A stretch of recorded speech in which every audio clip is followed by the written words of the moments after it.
بسم اللہ الرحمن الرحیم۔ السلام علیکم ناظرین، آج میں آپ کو اس ویڈیو میں مسجد اقصیٰ کے بارے میں بیان کروں گی، جس کو سلیمان علیہ السلام نے جنتوں کے ذریعے تعمیر کی تھی۔ مسجد اقصیٰ اسلام کی 3 مقدس ترین مقامات میں ایک ہے، جس کی طرف سفر کرنا بھی باعث اجر ثواب ہے۔ مسجد اقصیٰ اپنے آپ میں ایک مکمل تعمیر تاریخ رکھتا ہے، جس کا تعلق قوموں کے عروج، زوال اور پیغمبروں میں معبود ہونے سے ہے۔ مسجد اقصیٰ ہم مسلمانوں کے لیے قبلہ اول کی حیثیت رکھتا ہے، جس کی طرف رخ کر کے نبی اکرم صلی اللہ علیہ وسلم اور آپ کے اصحاب نے تقریباً 1.5 سالوں تک نماز ادا کی اور یوں لوگوں کو یہ پیغام دیا کہ اسلام کوئی نیا دین نہیں بلکہ یہ دین ابراہیم کی ایک شکل ہے، جو حضرت موسیٰ اور عیسیٰ علیہ السلام کی تعلیمات کو پھر سے زندہ کرنے اور اصل توریت انجیل کے پیغام پر عمل پیرا ہے۔ شب معراج اس بات کی دلیل تھی کہ القدس سے اسلام کا کتنا گہرا تعلق ہے۔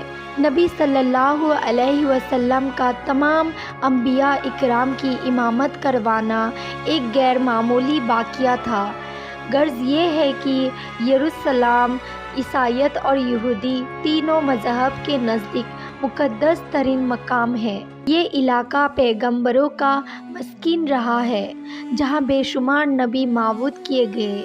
قرآن مجید میں اللہ تبارک تعالیٰ نے قدس کے متعلق سورہ عرب میں فرمایا، اور ہم نے اس قوم کی جس کو کمزور بنایا گیا تھا اس سرزمین میں مشرق اور مغرب کا وارث بنایا، کہ جس سرزمین میں ہم نے برکت رکھی ہے۔ اسی طرح سورہ اسراء میں فرمایا، پاک وہ ذات ہے جو لے گئے اپنے بندے کو ایک رات میں مسجد حرم سے مسجد اقصیٰ، جس کے ارد گرد ہم نے برکت رکھ دی ہے۔ ان آیت میں جس بابرکت سرزمین کا ذکر ہے وہ بیت المقدس اور اس کے ارد گرد رہنے والے علاقے ہیں۔ حدیث مبارک میں حضور اکرم صلی اللہ علیہ وسلم نے مسجد اقصیٰ کی فضیلت بیان کیا۔ لہٰذا حضرت ابوذر غفار سے روایت ہے کہ انہوں نے نبی صلی اللہ علیہ وسلم سے پوچھا، اللہ کے رسول، اس روح زمین پر سب سے پہلے کون سی مسجد تعمیر کی گئی؟ آپ نے فرمایا، مسجد حرم۔ انہوں نے پھر پوچھا، اس کے بعد کون سی مسجد تعمیر کی گئی؟ آپ نے فرمایا، مسجد اقصیٰ۔ حضرت ابوذر نے کہا، ان دونوں کی تعمیر کے دوران کل کتنا وقفہ ہے؟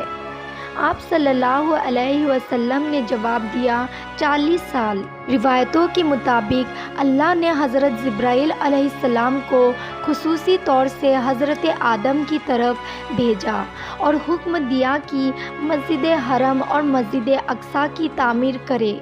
ابن شام نے اپنی تاریخ میں لکھا کہ جب بنی اسرائیل فلسطین میں مضبوط ہوئے اور ان کی ریاست قائم ہوئی تو حضرت داؤد علیہ السلام نے بیت المقدس کی دوبارہ بنیاد رکھی، اور پھر آپ کے جانشین اور فرزند حضرت سلیمان علیہ السلام نے مسجد اقصیٰ کی مکمل تعمیر فرمائی۔ غرض یہ ہے کہ احادیث اور تاریخی روایتوں سے یہ پتہ چلتا ہے کہ بیت المقدس کو کئی مرحلوں اور ادوار میں بار بار تعمیر کی گئی، جس کی تصدیق کئی پیغمبروں نے کیا۔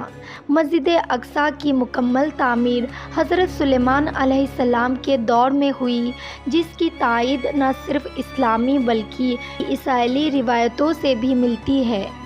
حضرت سلیمان علیہ السلام اللہ کے جلیل قدر پیغمبر تھے، جن کی سلطنت مشرق سے مغرب تک تھی، اور انسانوں کے ساتھ ساتھ چند پرندے، جانور، ہوا اور جنات پر بھی آپ نے حکومت کی تھی۔ جنات آپ کے تابع اور فرمانبردار تھے۔ اللہ نے جنات کو آپ کے تابع کر دیا تھا، جو حکومت امور میں حضرت سلیمان علیہ السلام کے حکم کی تعمیل کیا کرتے اور بڑے بڑے کام سرانجام دیتے۔ لہٰذا مسجد اقصیٰ کی تعمیر کا کام میں حضرت سلیمان نے جناتوں کو بھی لگایا تھا۔ اس مسجد کی تعمیر آپ کے بادشاہ بننے کے بعد ہی شروع ہو گئی اور تقریباً 40 سالوں میں مسجد کی تعمیر مکمل کی گئی۔ تعمیر مقام پر حضرت سلیمان علیہ السلام نے شیشوں کا ایک حجرہ بنایا تھا جس کے اندر آپ عبادت کیا کرتے تھے۔ آپ اپنے عصا کے سہارے کھڑے رہتے اور اللہ کی عبادت میں مشغول رہا کرتے تھے۔ یہ عبادت کافی طویل ہوتی تھی۔ آپ کئی دن یا ماہ ایسے ہی کھڑے رہتے اور جنات اپنے کاموں میں مشغول رہا کرتے۔ جب سلیمان علیہ السلام کو یہ علم ہوا کہ جلد ہی آپ کی وفات ہونے والی ہے تو آپ نے اللہ سے دعا کی کہ ایسا معجزہ صادر ہو جائے کہ ان جنوں کو آپ کی وفات کا علم ہی نہ ہو اور وہ اسی طرح اپنے کاموں میں مصروف رہ کر مسجد کی تعمیر مکمل کر دے۔ لہٰذا اسی حجرے کے اندر آپ عبادت میں مصروف تھے تو آپ کی روح قبض کر لی گئی، لیکن اس عصا کے سہارے آپ علیہ السلام کی جسم مبارک ویسے ہی کھڑی رہی اور جنات یہ سمجھتے رہے کہ آپ عبادت میں مشغول ہیں۔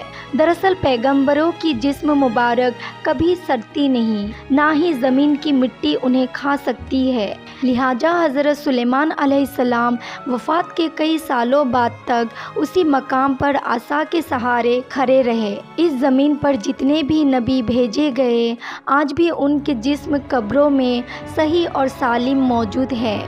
آخر کار جب اس عصا کو دیمک کھانے لگی اور وہ لاٹھی کمزور ہو گئی تو آپ کی مبارک جسم زمین کی طرف جھکنے لگی اور تب جنتوں کو یہ علم ہوا کہ حضرت سلیمان علیہ السلام کی وفات ہو چکی ہے۔ تو ناظرین، اسی طرح مسجد اقصیٰ کو سلیمان علیہ السلام نے جنتوں کے ذریعے تعمیر کی تھی۔ اگر یہ ویڈیو آپ لوگ کو پسند آئی ہو تو اس ویڈیو کو لائک کریں اور میرے چینل کو سبسکرائب کریں۔ تو ملتے ہیں اگلے ویڈیو میں، تب تک کے لیے اپنا خیال رکھیں۔